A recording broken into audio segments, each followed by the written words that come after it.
Either you know about Serenity or you don't. But let me just say one thing. This movie fucking rocks! The Alliance has gone to enormous trouble to find you, friend. You'll know what it is you're carrying.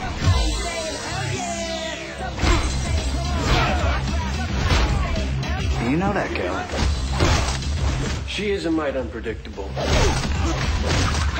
Mood swings of a sort. It's worse than you know. It usually is. Our next movie is Serenity. This is the new movie written and directed by Joss Whedon, who did Buffy the Vampire Slayer and Angel, two of my favorite TV shows of all time, so you kind of know where I'm coming from on this. But hold on for just a second. Let's be clear. Serenity is a movie. It's based on a TV series that ran for a short time and got canceled on Fox. But this movie, I think, can be enjoyed as a standalone movie. I totally disagree. I think it doesn't work without the backstory. I only saw one episode of Firefly on Sci-Fi Channel a couple of weeks ago, which was a good setup for me to go into the movie. I thought this would be good. I'll get a little bit of backstory. And I did. I got a little bit of insight into the characters that I wouldn't have had going into it. I'm a really big Star Trek fan, and I'm a really big Star Wars fan, which means that we just outed ourselves as the biggest dorks ever, right here, right now.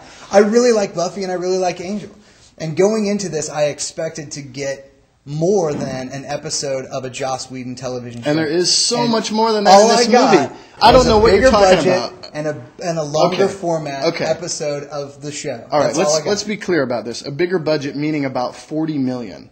All right, we're not talking about Star Wars budgets. $40 million is $40 million is more than in science fiction production. Exactly, that's what I'm trying to say. It's nothing in a sci-fi production, and he showed that you don't need that to make a good movie, and you don't need it because the movie has to look this good. And I think it looked good at $40 million.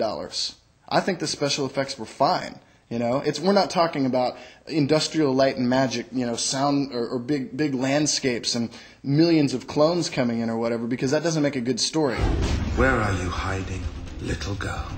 The Alliance wanted the reason they shouldn't have sent an assassin. Every minute you keep Rivertown from me, more people will die.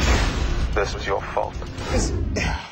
It's a good premise. It's a good story. There's good characters. But without the background, without the backstory, the back mythology of the whole thing, it just seems like a big episode from something you've not seen before, from the adventures of Han Solo.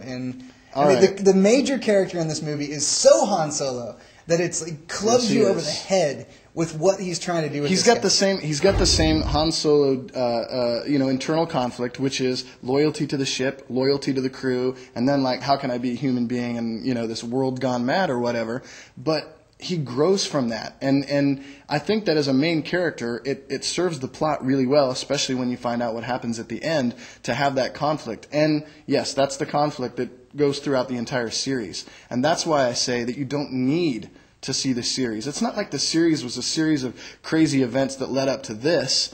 It's kind of, this is the encapsulation of all those episodes in one movie, and I think he did a terrific job. Now, I've seen the TV series, so you guys may have to, I can't say that it's going to work because I've seen them, but in my heart, I believe that it will, and I'm going to test that out on my parents, which is going to be hot because this is PG-13 and it's a sci-fi western, and it's not particularly heady material. I think a wide audience can enjoy this, and if my parents can like it, then that's pretty crazy. That's saying something. I tell you what, though, I'd give you a thumbs up just for putting a hot dog in space. You put anything in space, I'm in. You know what I mean? So where were you?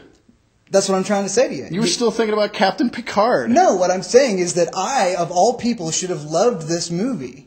And I didn't love this movie as much as I wanted to because it's too inside. Because you're used to the slow, kind of boring, kind of, we're Star Trek and... You have never watched a Star Trek episode. You have never watched Next Generation. I watched Star Trek The Next Generation while I was giving blood in Manhattan, Kansas. Oh, and so I was now you're a freaking expert. I was fucking sitting there watching the whole thing. You want to sit here and honestly tell me what Star Trek does and doesn't do, and you don't even know 101. Star Trek has you don't no even know urgency. the first page about what you're talking about. All right, you're talking out of your ass.